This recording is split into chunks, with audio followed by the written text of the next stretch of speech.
Spécial Division 1B dans Eleven Insiders aujourd'hui, on en est à la moitié de la compétition, ça tombe bien, on va en parler, le top 3 des joueurs qui ont marqué les esprits, l'équipe qui cartonne pour l'instant, les ambitions aussi avec Moucron, avec le RWDM, mais ça tombe bien puisque Clément Amont est avec nous, Théo Defourny est là aussi, le gardien du RWDM, Maxime Dôme est avec nous, lui qui a commenté plus d'une dizaine de matchs en Division 1B, sans oublier Silvio Proto, bienvenue dans Eleven Insiders. Et Pierre-Alexis Maton nous rejoindra tout à l'heure aussi pour évoquer cette division 1B. On est bien entouré, c'est full house comme on dit aujourd'hui. Clément, tout va bien ? Tout va bien, merci Jérémy. Belle petite victoire ce week-end ? Ouais, belle petite victoire qui vient confirmer notre bon parcours depuis 5-6 rencontres.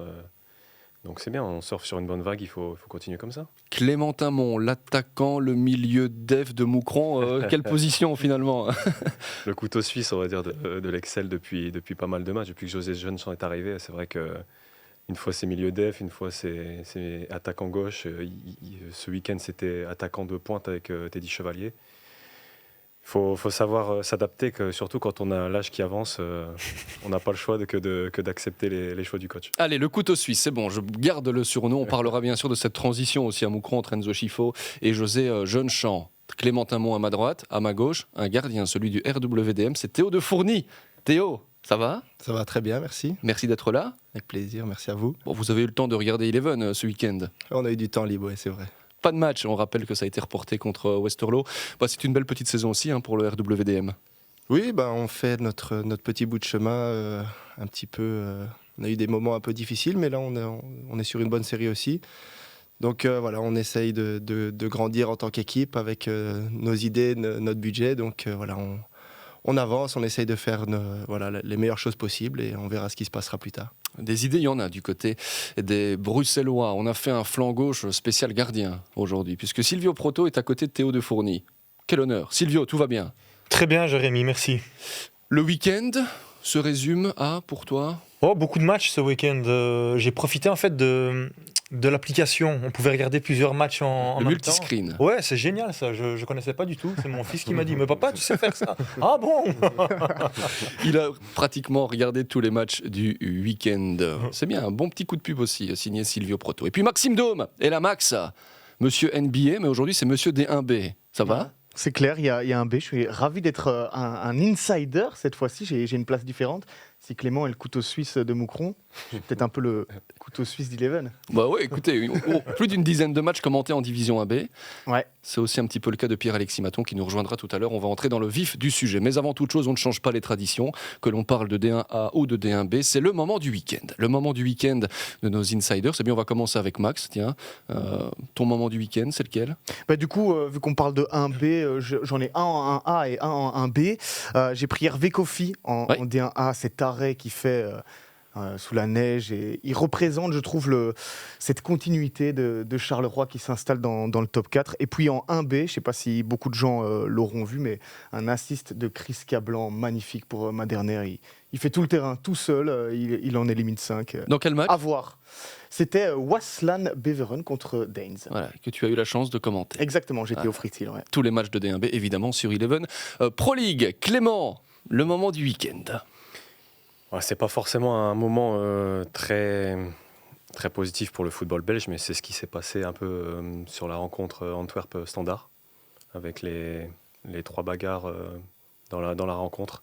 Je pense que c'est pas le visage qu'on aimerait voir du football, surtout en ce moment, et je pense que c'est là-dessus où j'ai été le plus attiré. C'est le genre d'événement où on se dit qu'est-ce qui est en train de se passer en ce moment au niveau des têtes, autant dans le public que dans les joueurs. Et c'est vraiment le moment qui m'a le plus marqué. Ouais, moment un petit peu fou, match fou aussi dans cette rencontre. Est-ce que l'Antwerp a été un petit peu mauvais perdant aussi en fin de rencontre ? Il y a peut-être eu un petit peu de ça. Et puis, vous faisiez référence aussi à cette altercation avec Sek, notamment, et Selim Amala. Des images déplorables après celle du week-end dernier et déjà dans le derby wallon. C'est clair que ça fait un petit peu tâche. Tout le monde est un petit peu énervé. On se calme. Les cadeaux de Noël vont arriver sur Eleven Pro League aussi. Ça va aller, les gars. Côté gauche de ce studio, Théo Defourny va nous livrer son moment du week-end. Moi, mon moment du week-end, pour revenir au terrain, c'est la prestation d'Anthony Maurice, qui confirme de plus en plus qu'il fait partie des meilleurs du championnat.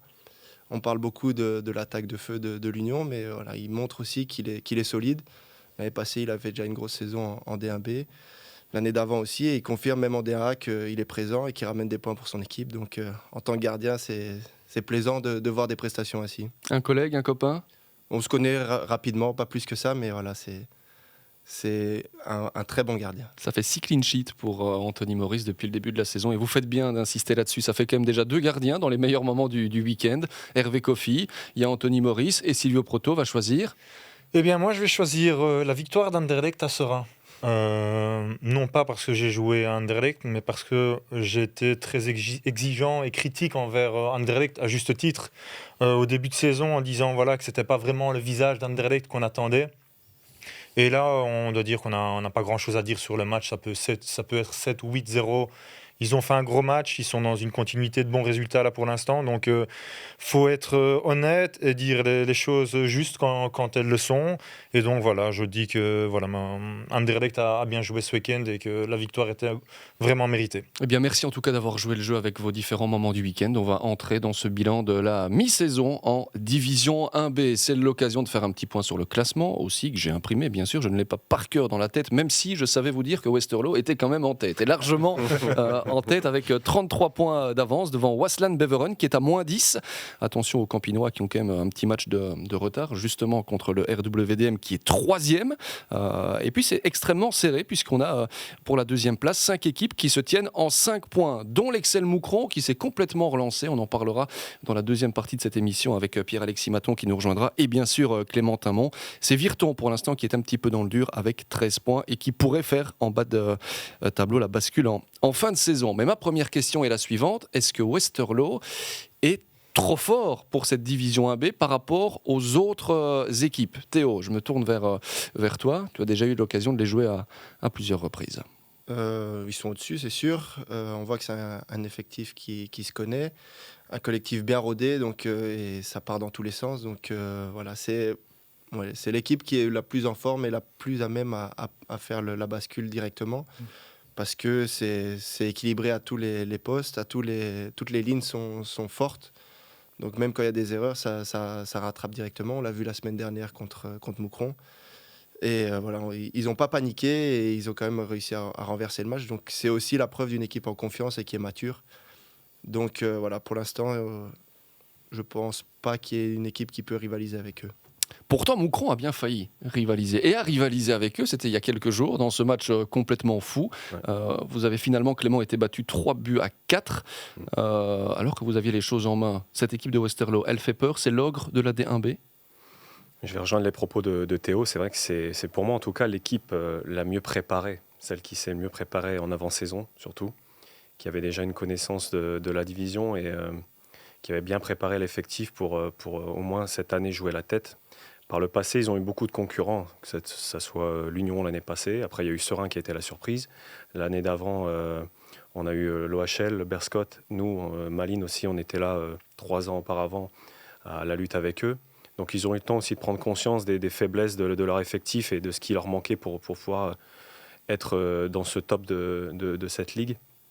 Et en tout cas, dans le jeu, après, ils ont mis des choses pas mal en place, de très bonnes choses. Et avec le coach qui est là et qui connaît bien aussi la gestion aussi des jeunes joueurs. C'est vrai que c'est une équipe très difficile à manœuvrer et voilà, qui mène depuis le début ce championnat.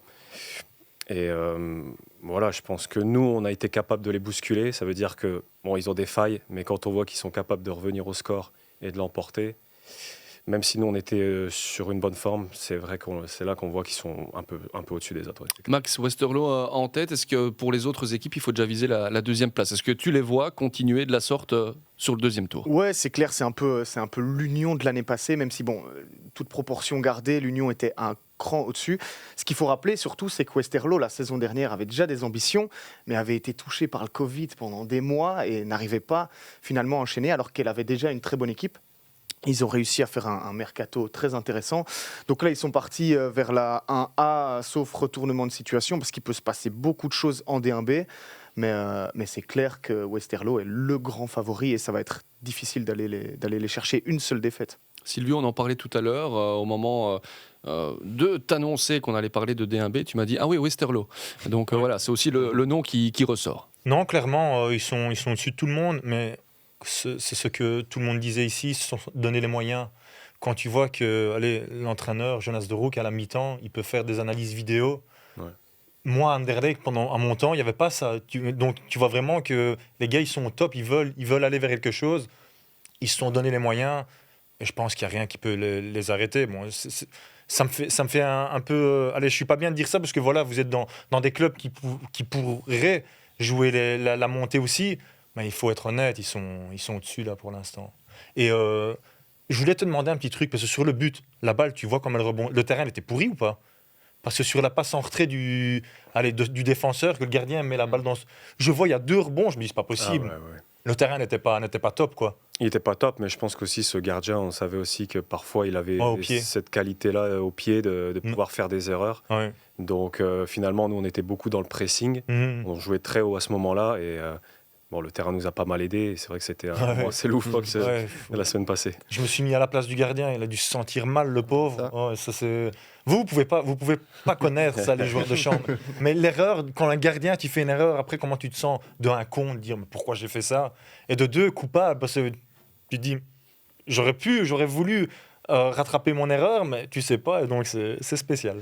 Allez, merci pour vos avis en tout cas sur les Campinois qui filent, c'est en tout cas l'impression qu'on en a pour l'instant, vers la division 1A. Mais il y a d'autres équipes qui ont peut-être ambitionné la 2e place. On parle beaucoup de Waasland Beveren, on parle aussi, mais quand on regarde le classement actuel avec la remontée de Moucron, Clément, on parlera de Moucron, c'est promis dans quelques instants, mais je fais quand même l'ordre du classement. Je vois le RWDM, s'il vous plaît, 14 matchs avec 20 points, c'est un match de moins que Waasland Beveren, et donc en fait, vous pourriez être, Théo, à la 2e place, à égalité aussi. Quel début de saison, mais quel était l'objectif en fait du début de saison du RWDM ? L'objectif, c'était de grandir comme groupe. Voilà, il y a eu l'année passée, l'équipe a été faite rapidement parce que la montée a été faite avec le Covid. Ils ont fait une bonne saison et voilà, c'était vraiment de faire un groupe compact pour jouer la D1B et une saison solide et pas être entre 2 eaux toute l'année à paniquer sur les dernières places. Voilà, c'est faire une saison qui est de construction encore. Et voilà, c'est de grandir, de faire des bonnes choses et se servir des joueurs qui arrivent pour aussi les faire évoluer, peut-être aller les mettre plus haut. Et nous, en tant qu'anciens, entre guillemets, d'apporter un peu l'expérience qu'on a eue des matchs et de la division pour aider justement ce groupe. Bon, on va demander à Clément Tamon dans quelques instants les qualités de cette équipe du RWDM et on demandera aussi à Théo de parler des qualités de Moucron dans quelques instants. Mais Max, je me tourne vers toi. Ce RWDM-là, est-ce qu'il peut rêver, est-ce qu'il peut ambitionner d'aller chercher une 2e place, synonyme de barrage contre le 17e de D1A? Clairement, parce qu'on l'a dit, c'est très ouvert. Après, je pense que ce serait pas bon, hein, même si voilà, on imagine que vous l'espérez tous, d'y aller cette année. J'ai l'impression qu'il faut encore une saison où vous vous installez en D1B pour justement aller un cran plus haut. Parce qu'on voit déjà que structurellement, ils sont là. Il y a le stade qui est magnifique, c'est un stade historique. Avec les fans, vous avez des fans en déplacement, c'est un truc incroyable. Même si, bon, là, ils ne peuvent plus y aller, malheureusement. Mais le RWDM, j'attendrai encore 1 an pour justement être prêt. Et je pense que l'année prochaine, ça pourra clairement être une équipe qui pourra viser le top. Théo, une réaction par rapport à ça? Si vous avez l'occasion, on imagine évidemment que vous allez la saisir, mais vous ne vous mettez pas la pression de monter absolument? Non, pas du tout. C'est pas le discours du club. Voilà, le discours, c'est vraiment de continuer à progresser et de ne pas oublier d'où ils viennent les derniers temps, construire vraiment intelligemment, sachant que voilà, on sait qu'on a le plus petit budget, donc faut faire les choses intelligemment et construire progressivement, parce que pas aller trop vite pour que ça explose en cours de route, c'est pas l'idée non plus. Donc voilà, tout le monde a cet objectif en tête et voilà, on verra ce qui se passera dans les prochains mois et dans les prochaines années. Sylvio, il pourrait y avoir à court terme 3 clubs bruxellois en division 1A, donc peut-être aussi que l'histoire de l'Union donne des idées au RWDM. Une réaction aussi par rapport à ce qui vient de se dire? Ce serait magnifique, hein, si on pouvait avoir 3 clubs bruxellois au sein de la D1, ce serait magnifique. Moi, le seul truc qui me semble un peu bizarre, c'est que vous n'avez gagné qu'un seul match à domicile. avec un super public comme ça, je me dis, est-ce que vous êtes une équipe de contre ou ça vient peut-être du fait où vous laissez plus l'initiative à l'adversaire et qu'à domicile, c'est plus compliqué. Est-ce qu'il y a une explication, Théo ? Bah, on la cherche, déjà, premièrement. Non, on essaye justement de faire le jeu. Après, des fois, on a fait beaucoup d'erreurs stupides et on a laissé beaucoup de points en fin de match sur des bêtises qu'on a faites. Mais voilà, je pense qu'on est en train de grandir sur la série qu'on vient de faire de matchs. On prend beaucoup plus de points à l'extérieur, mais voilà, on arrive à faire du jeu à l'extérieur. Il faut qu'on arrive à le reproduire à domicile avec nos fans qui justement nous poussent énormément. Donc on doit se servir de ça comme une force et pas comme une faiblesse. Et voilà, qu'on trouve les solutions pour comprendre ce qui se passe à domicile, mais voilà, sans se mettre la pression non plus. Et voilà, on continue comme ça. De toute façon, de la pression, vous n'en avez pas. C'est la descente, vous n'allez pas jouer la descente. Ici, vous êtes dans vos objectifs. Donc, à la limite, vous allez prendre de l'expérience. Et comme tu l'as très bien dit, pour l'année prochaine, essayer de dire, voilà, cette année-ci, on va se mettre d'autres objectifs. Parce que c'est vrai, ce que tu dis, c'est qu'imagine que tu montes, tu dois recréer de nouveau une équipe. Ça pue, tu vas redescendre directement. Ouais. Que créer une base solide, comme tu l'as dit, Thierry fait ça bien. Hein. Thierry Dailly, le directeur sportif, manager, enfin il est tout. Le président. Il est président, voilà. Julien Gorgis, le directeur sportif. Ouais. Et allez, il fait bien son boulot. Il est là depuis longtemps, donc il a des idées. C'est pas un club flambeur non plus, donc c'est pas qu'ils sont là pour dire on va acheter des joueurs, on va monter, et puis on verra. Donc Mais Théo, on en parle de cette montée en D1A dans un court terme. C'est dans les plans stratégiques qui vous ont été présentés à un moment donné ? Pas du tout. Là, pour l'instant, il y a 3 journées, on jouait pour la dernière place avec Virton. On les a battus et on est remonté directement. Donc c'est un championnat qui est tellement particulier. Ouais, c'est vrai. Donc on sait d'où on vient et voilà, personne s'enflamme dans le vestiaire. C'est pas du tout l'idée. On voit que Moucron aussi a changé complètement le championnat avec leur série. Donc il est tellement particulier qu'il n'y a personne qui... en 2 journées, on joue le maintien ou on peut jouer la deuxième place. Donc, parce qu'il faut vraiment rester calme. Il y a 8 clubs pour l'instant. On parlera de cette réforme. Il y en aura 12 la saison prochaine de clubs en D1B. En D1B, on en parlera dans un instant. Une seule victoire, vous le disiez à la maison, c'était contre... C'était contre Moucron. Et Clément s'en souvient. Début de saison. Ouais, première journée. Ouais. Première journée, on découvrait un peu la division. Pour être honnête, on s'était fait gifler là-bas. On s'était fait bousculer. 3-1, score final. Ouais, 3-1, on s'était fait bousculer dans le jeu, dans les intentions, dans les duels. Voilà, c'était vraiment la découverte de la division pour beaucoup de joueurs et on a vraiment appris ce jour-là que ça allait être une dure bataille. Non, c'est une équipe en tout cas qui moi, je trouve très, très solide. Très solide et offensivement surtout, qui a beaucoup de profils de percussion, de qualité, de vitesse. Et offensivement, c'est là où je trouve qu'il y a la plus grande qualité, avec un Romens qui est capable de donner aussi de bonnes balles sur coup de pied arrêté, sur phase arrêtée. C'est une équipe assez complète. J'ai du mal à comprendre cette statistique des résultats à domicile par rapport au public, etc. Je ne sais pas à quoi c'est dû, peut-être que Théo pourrait nous l'expliquer aussi. Il la cherche. On étudie, mais voilà, peut-être qu'à l'extérieur, ils ont beaucoup plus d'espace qu'on leur en laisse à domicile. Et c'est là où je reviens à ces profils un peu de vitesse, percussion. Nangis, devant, on a des Togui, on a des joueurs de ce genre-là. Nzouzi, ouais, voilà. Donc, pour moi, c'est en tout cas l'équipe qui met pour Moucron, qui met les Moucrons le plus en difficulté avec Westerlo. D'accord, c'est très clair. Max, une réaction par rapport à ça ? J'allais dire, ça va arriver, ces victoires à domicile, parce qu'au début de saison, le RWDM ou le RWDM, je ne sais jamais trop lequel on doit dire, se cherchait un petit peu, surtout dans ce milieu de terrain. Et maintenant, avec Romans, comme tu l'as dit, avec classe, il y a vraiment un milieu de terrain très solide qui peut aller chercher devant les joueurs dont on a parlé, Nangis, Nzouzi et tout ça. Et justement, il y a ce match face au Liers où vous perdez à domicile, vous revenez avec ce but de Lenny Nangis qui est magnifique. Et pour moi, ça a été un tournant dans votre saison. Et justement, cette victoire à domicile va venir. Elle aurait pu peut-être arriver face à Westerlo, face au premier de D1B. Malheureusement, ça n'a pas été le cas. Mais j'ai l'impression qu'il y a eu ce tournant. Pour moi, ça a été face au Liers avec ce but où on s'est dit « Waouh, on s'est fait bousculer, on a réussi à revenir ». avec nos fans qui étaient là. Et donc, je pense que ça va arriver. On a hâte de voir la suite de ce championnat très serré, on le répète. Il y a 5 points entre le deuxième, 5 équipes en 5 points. Mon pic s'en va, mais j'en ai plus besoin, donc c'est pas grave. Mais donc voilà, très très chaud. Merci en tout cas pour vos analyses. Max, avant de céder ta place à Pierre-Alexis Maton qui va nous rejoindre, je te demande quand même le top 3 des joueurs qui t'ont marqué dans ce début de championnat. On l'a dit, j'ai eu l'occasion de faire beaucoup de Danes. C'est une équipe, je vais faire 2-3 mots sur Danes, je trouve très séduisante parce qu'ils ont à tous les postes des joueurs clés avec Prichinenko par exemple qui vient du Berscott, devant il y a Dylan de Belder, Lennart Mertens, Chalouk, on va pas tous les citer. Je retiens Dylan de Belder qui est pour l'instant en forme. Voilà, exactement, le Montois. Et pour prendre un autre ancien du cercle, Kevin Ogas. Très chaud en ce moment et il est partout, tout le temps, exactement. Ouais. Franchement, c'est un joueur qui pour moi est un petit peu au-dessus des autres.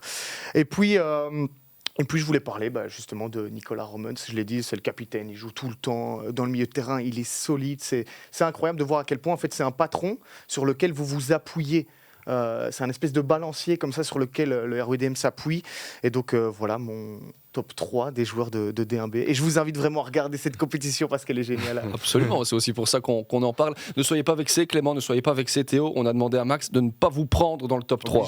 Voilà, comme ça vous savez pourquoi vos noms ne sont éventuellement pas sortis dans ce top 3. Merci Max. Merci à vous. Pierre-Alexis nous rejoint dans un instant et on continue de parler de cette division 1B et de l'Excel Moucran. Un claquement de doigts et Maxime Dôme est remplacé par Pierre-Alexis Maton. Franchement, la magie de la télé, c'est assez fantastique. Pas mal, hein. On va pas se prononcer, c'est pas le débat du jour, Pierre-Alexis. Tout va bien ? Bien, et toi ? Super. Bon, t'es un petit peu en famille ici. C'est ce que j'allais dire, j'ai l'impression d'être un repas de famille avec Silvio. On se connaît, hein, bien évidemment, avec Théo. On s'est rencontrés pour une interview. Ouais. Clément à la piscine de Moucron. La piscine des ATP. Voilà, incroyable. On a fait quelques longueurs, hein, on a mis nos brassières en avant. Et puis Jérémy, Jérémy, c'est aussi la famille. Hein. Bon, des reportages à découvrir avec Clément et avec Théo, à redécouvrir sur notre site internet, aussi sur l'application Eleven Sport. Pierre-Alexis Maton qui a aussi commenté plus d'une dizaine de rencontres de Division 1B. Il n'est pas juste là parce que c'est un peu la famille, il est aussi là parce qu'il connaît la D1B. Et donc, pour faire la transition avec Max, qui nous a donné son top 3, des joueurs qui ont marqué les esprits, je te demande, Pierre-Alexis, ton top 3. Contrairement à Max, on m'a forcé la main, on m'a demandé de choisir Théo de Fourny et Clément. Non, je blague. Alors, j'ai pas envie de faire de jaloux, mais c'est vrai que certains joueurs sortent du lot. Tu l'as affronté il y a quelques jours. Kouya Mabea, le back gauche de Westerlo, c'est une bombe, une véritable bombe. L'Ivoirien est arrivé du Portugal, je pense, il est dans l'équipe B de Guimarães, une bombe. Max a parlé de Nicolas Romans également, c'est un petit peu le baromètre, il le disait, c'est la sérénité, c'est la force tranquille de cette équipe du RWDM. Et il y a aussi, on va parler de Moucron aussi, parce qu'il y a les vieux briscards quand même.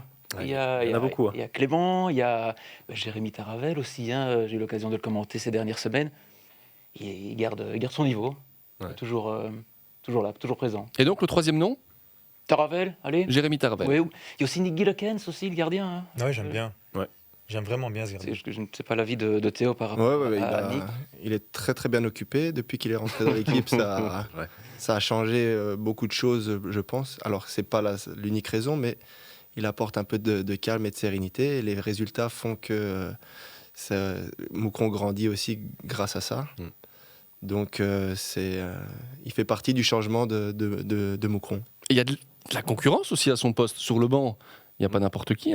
Ouais, c'est parfait Mandanda qui venait du Sporting de Charleroi, que j'avais côtoyé pendant 4 ans moi, au Sporting.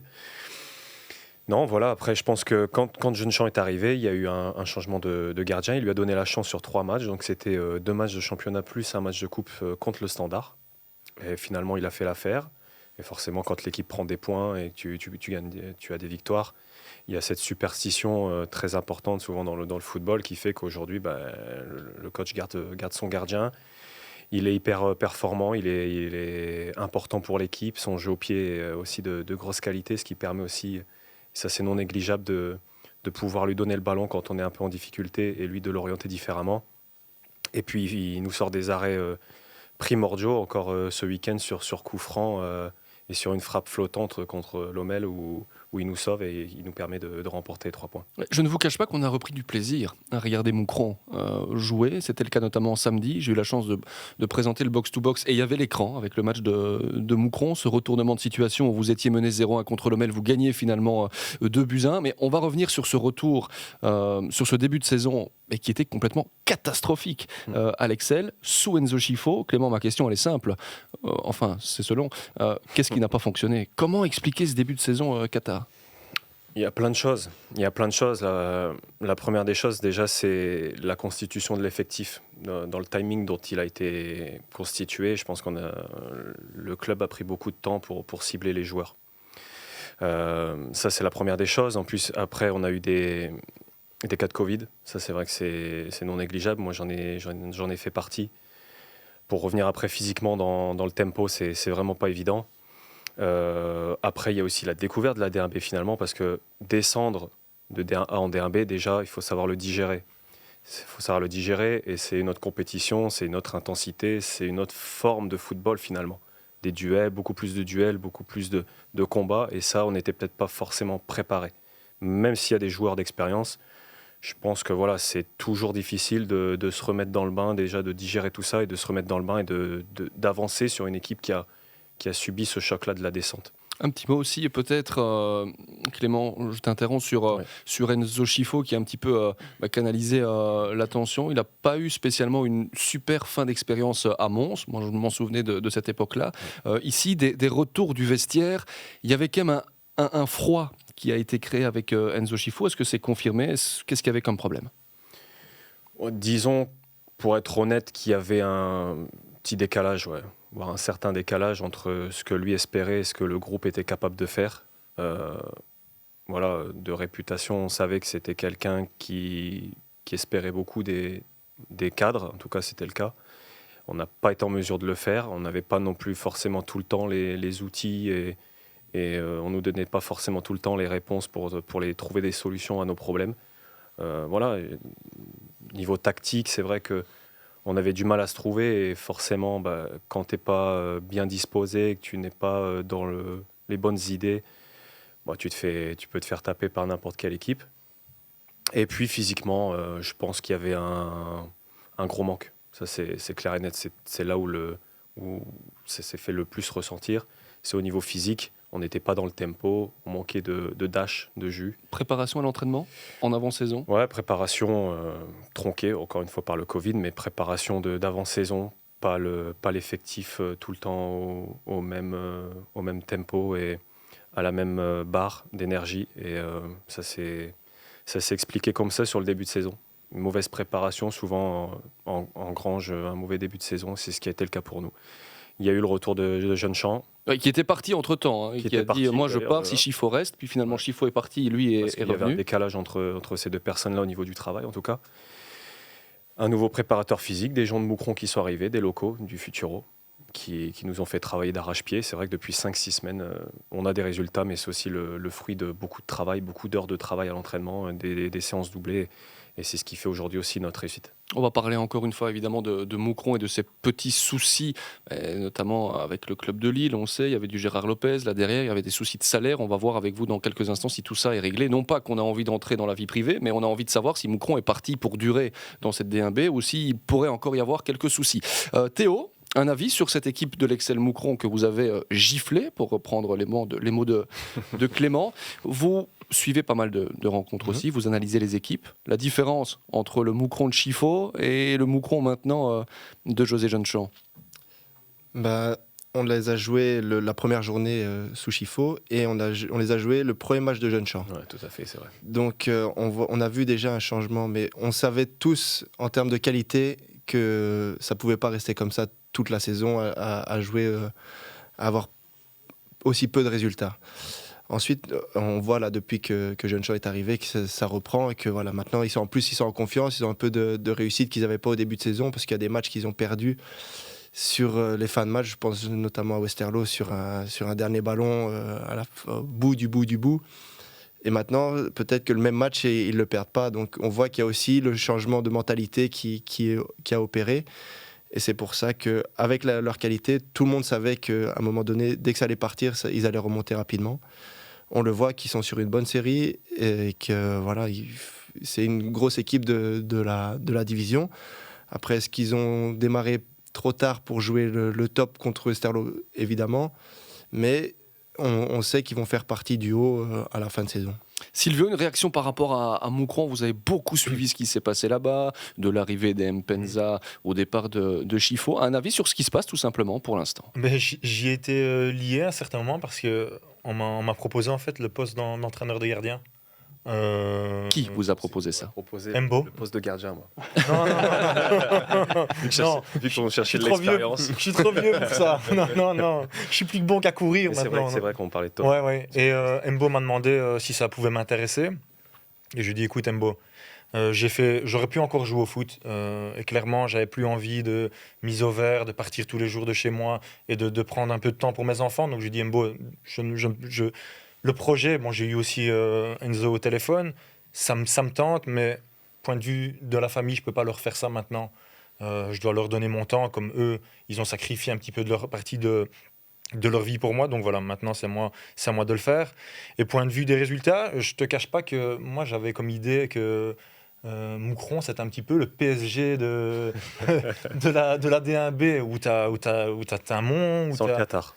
Ouais, voilà, sans Qatar, exactement. Sans argent. Mais au point de vue de nom de joueurs, tu as Ravel, tu as Le Point, tu as Chevalier devant, tu as Mandanda, Diandi. C'est tous des joueurs qui ont un vécu de D1. Donc, c'est bien ce que tu as dit, de pouvoir savoir descendre, en fait. C'est pas facile mentalement, parce que aussi tu joues dans des stades qui sont moins beaux, où tu n'as pas tout le temps beaucoup de spectateurs. Donc, moi, je m'attendais à beaucoup de choses, mais je reste confiant et je suis certain que si vous continuez à travailler comme vous êtes en train de le faire, la deuxième place, elle est possible.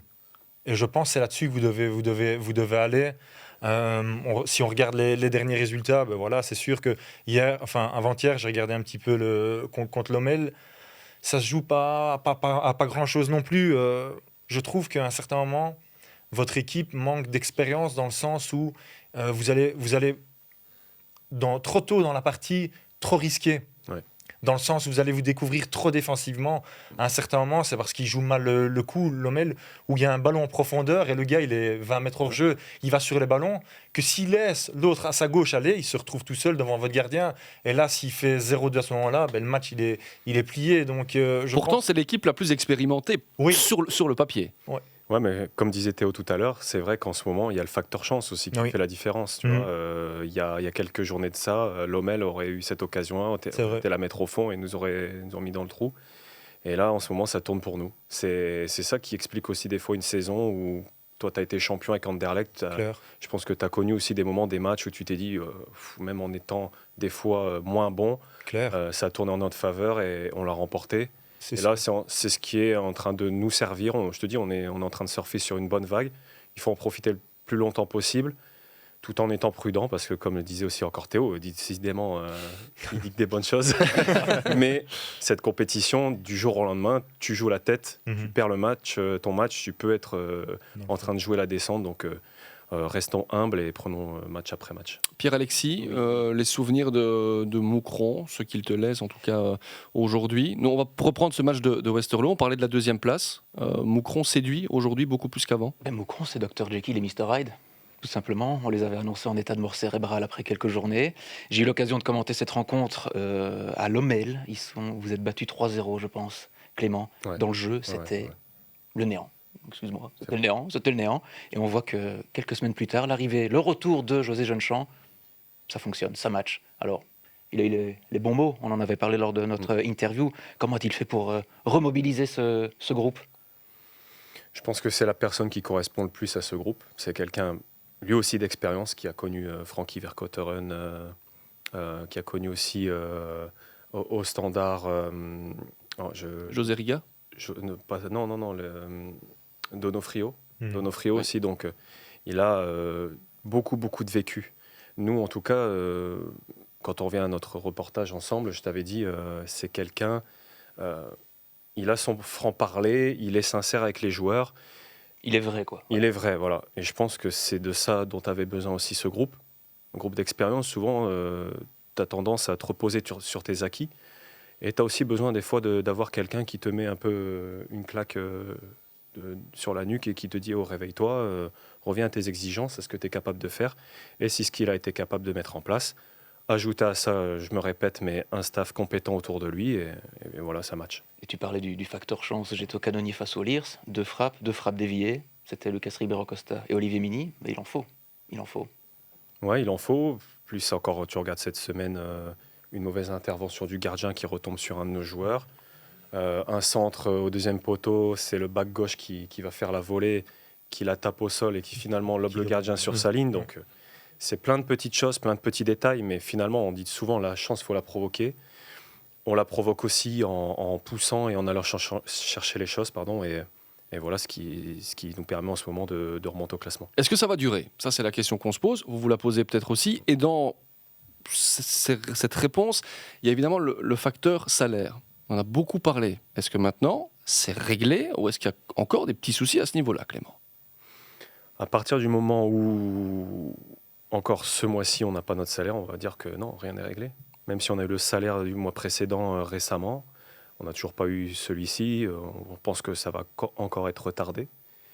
Je pense que c'est reculer pour mieux rebondir, je l'espère, parce qu'on attend des investisseurs. On entend ci et là qu'il y aurait quand même quelques soucis, les banques seraient réticentes à l'idée de vraiment investir dans le club. Le salaire du mois dernier, on ne l'a pas eu. On espère l'avoir pour les fêtes, c'est ce qu'on nous avait promis, mais c'est des choses qui ne doivent pas exister. Quand on donne une licence à un club, quand des personnes tiennent des engagements, elles doivent les tenir jusqu'au bout. Et c'est vrai que pour les joueurs, en tout cas, il est temps déjà que la trêve arrive, parce que mentalement, ça nous pèse beaucoup, et que des choses se règlent en extra-sportif. Parce que des joueurs pourraient partir. Il y a eu des coups de gueule à un moment donné. J'ai eu des échos et j'ai pu aussi croiser Teddy Chevalier. Mais c'est normal, vous vivez, vous devez vivre, Clément. Est-ce que ça peut, et plutôt de quelle manière cela peut venir vous perturber à un moment donné à l'entraînement où vous vous dites « ouais non, là c'est bon, là j'en ai marre » et tout pourrait s'effondrer. Bon, pour revenir à l'effectif, il y a beaucoup de joueurs d'expérience. Donc forcément, il y a du vécu. Et si chaque joueur a été intelligent, a mis un peu de côté finalement par rapport à cette situation-là et peut gérer différemment avec beaucoup plus de souplesse le fait d'être payé avec du retard. Je sais par contre qu'il y a des jeunes joueurs dans l'effectif qui, eux, faut se le dire, sont dans le rouge sur leur compte en banque à la fin du mois, ce qui n'est pas normal et qui peut perturber un jeune joueur. Ouais. Forcément, il y a des joueurs qui seront amenés à partir au mercato. Je pense que ça sera le cas si la situation perdure au niveau des salaires. C'est des choses qui doivent arriver, c'est inéluctable. Mais nous, en tout cas, on doit vivre avec, on n'a pas le choix, parce qu'on doit faire vivre ce club. Il y a des supporters qui sont derrière et qui ont des attentes. Nous, on est en train de surfer sur quelque chose de bien, on prend du plaisir, mais il faudrait que ces soucis extrasportifs se règlent rapidement. Ouais, la situation n'est pas tout à fait réjouissante, quand vous nous la décrivez là pour l'instant. Réaction, Silvio, Pierre-Alexis ? Moi, je trouve que c'est scandaleux en fait que les joueurs ne soient pas payés. C'est bien ce que tu dis, que voilà, les plus anciens comme toi ou qui ont du vécu de D1, vous avez su, et tu aussi, tu arrives allez, je ne vais pas dire que tu es vieux, mais tu arrives en fin de carrière, donc tu as pu mettre de l'argent de côté, mais des jeunes joueurs qui doivent payer leur loyer, tout ça, et qui doivent jouer. Moi, je trouve qu'il devrait y avoir un système un petit peu comme en Italie où la partie fixe de ton salaire, dès le début de la saison, est bloquée sur un compte. Donc, propriétaire de club a une masse salariale de 12 millions d'euros, il dépose cet argent-là sur le compte et ça permet de payer les joueurs. Après, s'ils ne te payent pas tes primes ou quoi, ils te les payent à la fin de l'année. Bon, moi, j'ai vécu ça en Italie, ils font ça à la fin, donc ça, ce n'est pas un souci, mais au moins, tu es sûr d'avoir ton salaire chaque mois. Et après, tu ne sais pas même que tu as un vécu en Division 1, mais si tu as des investissements et que tu dois aller là-dedans pour dire, parce qu'on ne me paye pas, ce n'est pas logique. Et d'un moment, tu vas te retrouver à l'entraînement et dire, mais merde, moi j'en ai marre. Moi, je me barre de ce club, même si tu aimes bien, mais j'ai besoin de mon pognon. S'ils ne savent pas me le donner, je vais devoir trouver un système pour l'avoir. Donc, je trouve que c'est la première chose à régler, c'est ça. Tout travail mérite salaire, peu importe finalement le domaine dans lequel on exerce. Mais pas que les joueurs, aussi, il y a certainement aussi la dame qui nettoie les vêtements, des trucs comme ça. C'est pas que les joueurs, c'est ça qui est triste. Pierre-Alexis. Oui, non, grand coup de chapeau pour garder cette même motivation sur le terrain, cet état d'esprit, parce que d'aucuns auraient déjà saboté aurait déjà quitté le navire. Ce sera peut-être le cas, je ne l'espère pas, au mois de janvier, durant le mercato. Mais non, un grand coup de chapeau à cette équipe de l'Excel de garder cette motivation et d'aller de l'avant, et pourquoi pas titiller cette deuxième place. Hein. Bon, il faut dire qu'il y a des joueurs chevronnés, expérimentés, hein, la mafia des anciens, comme Non, mais si la situation le permet, en tout cas, parce qu'à terme, que ferait la Pro League ou la fédération par rapport à cette situation-là? On sait déjà qu'ils menacent un peu le club de retrait de points si ça continue. On verra comment ça va se passer. Une réunion de prévue avec le président, Non, je pense que... Clément n'est pas encore au conseil d'administration. Bientôt, mais...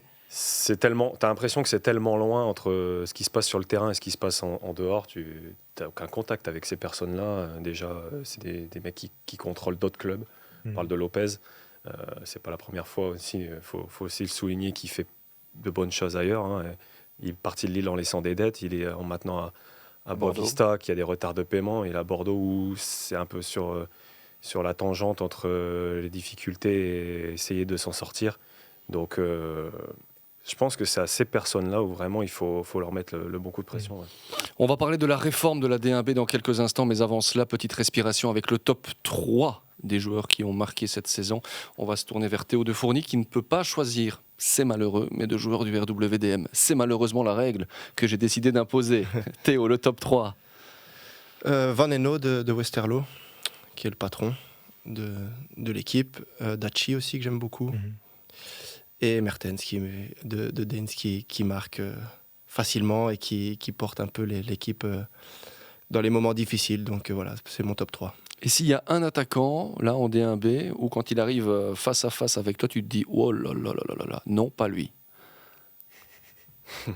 J'essaie de ne pas y penser, justement.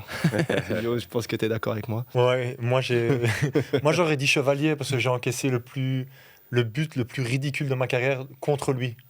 En fait, il vient tout seul devant moi, il croque son shot, et je regarde en fait où je vais relancer le ballon. C'était un Zulte Anderlecht. Et donc, je ne me concentre pas sur ma prise de balle, et en fait, je rate la balle, elle passe entre mes jambes, je glisse, et je reviens, tu sais, comme un chien, trop tard, la balle est rentrée Silvio, dedans. pour la petite anecdote, ce but-là, on l'a vu récemment, parce que Teddy avait traversé une période où il marquait moins, et il y a eu une causerie avant un match où José Jeunson avait fait une petite compile de ses plus beaux buts, on va dire, par le passé, et on avait vu ce but-là où tu te gaufres littéralement. Je me trouve complètement, c'était top but, exceptionnel. Et après, je donne un assist et on gagne le match, en fait. Ce match-là de Sutter, je me souviens, qui m'avait sauvé. Mais Silvio, on va revenir à la D1B. Excuse-moi. Non, mais c'est très bien. Mais ces anecdotes sont des petits biscuits, franchement, ça se déguste. Mais par contre, tu parlais de Teddy Chevalier. Est-ce que tu le mets dans ton top 3 de cette saison pour l'instant en D1B ou pas? Oui, clairement, parce qu'il continue à marquer. J'aime bien sa célébration aussi. Après, Dachi aussi que j'aime bien, qui marque facilement aussi avec Westerlo. Ouais, c'est sûr, il est dans le top 3.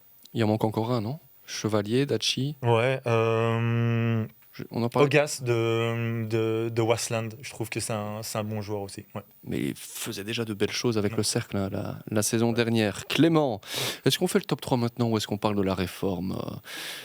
On va faire le top 3. Le top 3. Allez, les joueurs, excepté de l'Excel Moucron qui t'ont marqué cette saison. Ouais, on parlait de Romens, beaucoup l'évoquent, mais pour moi, il fait partie de ce top 3. C'est le régulateur. Je trouve aussi que c'est un joueur sous-estimé. On n'en parle pas assez. C'est quelqu'un qui mériterait d'être même en D1A dans un club, parce que ça fait un moment qu'il est là. Et quand on voit la qualité de son passing, sur coup de pied arrêté, son leadership dans l'équipe, c'est quelqu'un d'important. Ogas.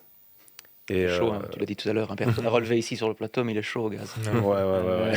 J'ai entendu ça en coulisses, t'inquiète pas, j'étais là. Mange tes pâtes, Ogas. Ah, pâtes Ogas, oh là, les grosses têtes. Oh, continue, excuse-moi. Et un petit jeune de Westerlo, de Kuiper. J'aime beaucoup aussi, parce que Westerlo pourrait sortir n'importe quel joueur de l'effectif. Mais lui, voilà, le jeune d'ailleurs, prêté par le club. C'est le parallèle pour parler de la réforme qui vient du Club Next. Jean-Michel Transition. L'année passée. Voilà. Et voilà, De Kuiper, quelqu'un que j'apprécie par sa qualité. Je pense qu'il pourra faire de bonnes choses par par la suite. Bon, contrat de consultant, vous pouvez signer ici, Clément, c'est Plaisir. parfait pour les transitions. On va parler évidemment de cette réforme. Le club de Bruges qui a déjà pu goûter évidemment à ce petit plaisir la saison dernière avec son équipe U23 qui a joué en D1B, qui a pris une expérience de dingue. Franchement, pour avoir commenté cette équipe à de multiples reprises en Youth League, il joue avec beaucoup plus de maturité aujourd'hui. Comment ça va se passer ? Bon, c'est pas toujours simple de décrypter ce qui se passe dans le football belge. Il y aura 12 clubs la saison prochaine, au lieu de 8 actuellement. On va donc garder les 7 meilleurs. Il y aura un descendant. Bon, il y a une équipe qui va monter Division 1 amateur. Et il y aura donc 4 clubs des jeunes qui vont nous rejoindre. Les 4 premiers du classement U23. Et là, je peux vous assurer que la bataille est rude pour l'instant. On a Genk, Anderlecht, le club de Bruges, le Standard, la Gantoise et Charleroi qui peuvent encore prétendre à cette accession en D1B. Moi, je me tourne vers vous et le débat est lancé. Est-ce que vous êtes d'accord avec peut-être l'opinion publique actuellement, mais qui dit que c'est une fantastique chose d'avoir ces clubs-là avec les pros? Moi, je trouve, parce que pour 2 choses. La première chose, en fait, c'est que je trouve qu'il y a de moins en moins de joueurs belges qui jouent dans des clubs belges en Pro League. Et justement, ça va permettre à ces jeunes joueurs qui sont parfois barrés, comme par exemple à Bruges, où tu sais qu'ils ont la possibilité d'acheter, s'ils font un mercato et qu'ils vont en Champions League, ils peuvent acheter. Donc, ils ne vont pas jouer, mais vont pouvoir se montrer. Et peut-être, grâce à ça, être prêtés directement dans un club après en Pro League. Donc, pour moi, ça, c'est déjà une bonne chose. Alors, je poursuis le débat. Clément, Théo, est-ce que ça va vous faire marrer, avec Moucron ou avec le RWDM, de jouer contre les U23 de la Gantoise, par exemple? Moi, c'est le seul inconvénient que je mets à cette intégration des jeunes. C'est le crédit que tu vas donner à cette D1B, finalement, par rapport à l'œil extérieur. Voir des jeunes, c'est clair, c'est une très très bonne chose. Et moi, je suis pour promouvoir ces jeunes-là, pour leur permettre après d'être propulsés dans leur équipe première. On l'a vu à Bruges, et on parle de Bruges quand même, qui a recruté énormément de joueurs. Il y a eu l'intégration de joueurs cette saison, qui était l'année dernière avec le Club Next, en D1B. Et c'est la seule chose qui pourrait faire perdre du crédit à la division. Mais en même temps, après, tu es professionnel, peu importe contre qui tu joues, tu dois faire ton devoir et respecter n'importe quel joueur, et en plus des jeunes joueurs qui seraient morts de faim dans cette division. On sait qu'il y aurait alors des descendants à ce moment-là. C'est pas comme la saison dernière où on disait de toute façon le club ne pourra pas descendre. Non, là il y aura vraiment des descendants, puisque les différentes équipes de jeunes, on en parlait, il y en aura 4 en division 1B, mais il y en aura aussi 2 qui iront jouer en division 1 amateur, puis 2 à l'échelon inférieur. Donc voilà, c'est vraiment une réorganisation du football belge. Théo, est-ce que ce sera très bandant, pour reprendre une expression à la Jones, d'aller jouer contre les U23 de Genk, par exemple, du Standard ou autre? Je pense que déjà, c'est des centres qui sont des équipes qui sont réputées joueuses dans les équipes de jeunes. Donc, faire la transition avec le monde adulte, ça peut être bien. Après, il faut que ce soit aussi des effectifs où il y a des autorisations d'avoir des plus vieux pour encadrer. On voit que l'année dernière, le Club Next a perdu des points parce que, justement, sur des erreurs de jeunesse.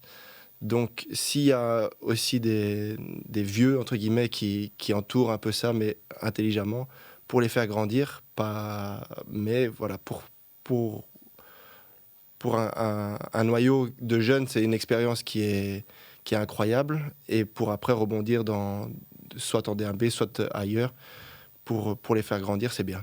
On sait que ça existe aussi du côté des Pays-Bas.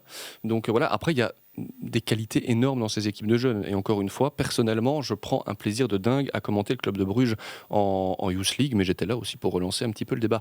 Pierre-Alexis, une réaction par rapport à tout ce qui vient de se dire? Mais ça donne le tournis, en fait, tous ces changements. Ça change périodiquement. J'ai l'impression que cette D1B, c'est une sorte de laboratoire. Alors, il y a les pour et les contre, on ne va pas se mentir. Ça a permis à certains joueurs de se révéler. De Kuiper et Van Dunkebus sont pour l'instant prêtés à Westerlo. C'était un des coups de cœur de Clément. Mais à côté de ça, j'ai l'impression qu'on ne donne pas beaucoup de crédit à cette D1B. Voilà, ce renouvellement. Et ça a changé encore la saison d'après, je pense, Jérémy. Donc 12 clubs à partir de la saison prochaine. Voilà. Il y en aura 14 la saison d'après. Et on tente, ça pourrait encore changer, même si ça a été voté, passer à 16 clubs ensuite. Voilà, bon, ça c'est une perpétuelle évolution. Oui, mais pour permettre aux joueurs de s'aguerrir, ça, il n'y a pas de souci, je suis OK avec ça, mais... voilà. La crédibilité, on l'a bien compris. Voilà, c'est le mot que je cherchais. Silvio, d'accord avec ça? Oui, mais d'un autre côté, bon, les clubs qui joueront la tête ne seront pas embêtés par ces clubs-là. Donc, même pour les joueurs, moi, je vais penser même financièrement, c'est une prime en plus pour vous. Hein. Tu as plus d'équipes. Peut-être. Non, mais peut-être. Non, mais c'est vrai. Tu sais pas. Et après, si tu gagnes pas contre eux, c'est ta propre faute. Et c'est peut-être qu'eux sont bons et qu'ils méritent leur place d'être dans la ligue. Tu vois ce que je veux dire? Mais où est l'équité? Où est l'équité finalement? Parce qu'on le sait, dans ces noyaux de jeunes, ça peut changer très très vite. On peut justement, Pierre-Alexis, utiliser le mot laboratoire. Ça peut fausser la compétition. Et surtout que c'est maintenant, qu'est-ce qui tient les championnats? Il y a beaucoup de paris, des trucs comme ça. Donc, faut être... Après, voilà, il y a certainement que les personnes qui ont pris les décisions ont fait des études sur les incidents, c'est des trucs comme ça. Mais c'est vrai que, comme tu l'as dit, plus c'est un laboratoire, comme tu dis. Voilà, on va tester. Tu sais, ça me fait penser à quoi? Ça me fait penser à il y a une quinzaine d'années, en Division 3, quand tu pouvais faire... C'était en Division 2, où tu pouvais, en fait... centrer les remises en touche, tu pouvais centrer. Tu te souviens de ce truc-là? Pas du tout. Tu n'étais pas encore né, peut-être. Ouais, non. Regarde dans tes archives, en fait. Oui, ils avaient testé ça. Donc, tu pouvais faire un centre quand la balle sortait. Ah ouais, on a testé. On est spécialiste pour ça ici en Belgique. On est plus malin que les autres. Hein. C'est pour ça, hein. On a Clément Tamot qui fait les transitions, on a Silvio Proto qui va toujours chercher des idées et qui ouvre le débat. Non, ça c'est un fait, ça s'est passé. Mais c'est sympa parce qu'on voyage en fait dans le temps avec toi, Silvio. C'était à l'époque où j'étais en scolaire, donc il y a une vingtaine d'années. Hein. Pierre-Alexis n'était pas né. Les cheveux blancs, Jérémy. Allez, on va tout doucement refermer ce débat autour de la division 1B. Non, sans rappeler que pour l'instant, Virton. Et dernier, juste un petit mot, Clément, Théo. Virton, c'est l'équipe la moins forte de la compétition que vous ayez affrontée jusqu'ici ou... Je pense pas que ce soit la moins forte. Au contraire, c'est une équipe très difficile à manœuvrer, encore plus chez elle. Il y a quelques journées de ça, on aurait dit Moucron, c'est vraiment l'équipe qui sera descendante. Et Virton allait s'en sortir. C'est Virton aujourd'hui. Il y a Lommel aussi. Non, c'est une équipe très difficile à manœuvrer. Et aujourd'hui, j'ai appris que ce matin, il s'était libéré de Christophe Grégoire. Voilà, c'est ça. Donc, est-ce qu'eux aussi vont avoir un regain au niveau mentalité, etc., qui leur permettra aussi de revenir? C'est possible. C'est sûr que c'est l'équipe en ce moment qui a la moins bonne dynamique. Et qui a partagé 2 buts partout ce week-end et donc qui, vous l'avez dit, s'est séparé de son entraîneur Christophe Grégoire. Théo. Oui, c'est une équipe, comme Clément l'a dit, c'est une équipe difficile à jouer chez elle, surtout sur leur petit terrain qui est un petit peu isolé. En plus, le trajet est très très long. Donc, il y a une mise au vert quand vous jouez à Virton. Oui, c'est la seule pour nous. Ensuite, c'est une équipe qui est compliquée, qui a été faite sur le tas aussi. Donc, on pensait à un moment donné que ça allait être beaucoup plus difficile pour eux. Ils ont quand même fait une série. Après, là, maintenant, ils sont plus dans le dur, peut-être le contre-coup du début de saison et justement de cette équipe qui a été faite 2 semaines avant le championnat. Donc, l'euphorie est peut-être un peu retombée. Là, il y a peut-être les lacunes du manque de préparation, comme tu disais tout à l'heure. Donc, voir comment ils vont préparer leur mois de janvier, le recrutement qui va être fait aussi. Donc, il peut y avoir encore beaucoup de choses qui changent chez eux. On voit que déjà le coach change, donc on va voir ce qui va se passer dans les joueurs et dans l'effectif. Merci beaucoup en tout cas pour vos précieuses analyses. Petite anecdote aussi, je me tourne vers Silvio. Merci Pierre-Alexis. Plaisir. On remerciera Max qui était là dans la première partie. Merci Clément. Merci Jamy. Bonne suite de saison aussi avec l'Excel Moucron. On croise les doigts. Merci Théo. Merci beaucoup. Que tout aille bien. Et également, on va pas prendre parti, il y aura une bagarre là, peut-être pour la 2e place, on verra bien. Il y a peut-être d'autres priorités, on l'a bien compris à Moucron et ailleurs. Et puis merci Silvio. Merci à toi Jérémy. Mais qui va rester, Silvio Proto. Oui. Parce qu'on a un podcast aussi sur le football international et on va revenir sur le derby madrilène. Tout ça est à retrouver sur les différentes plateformes, sur YouTube également. Je vous dis donc à très vite. Passez une belle journée.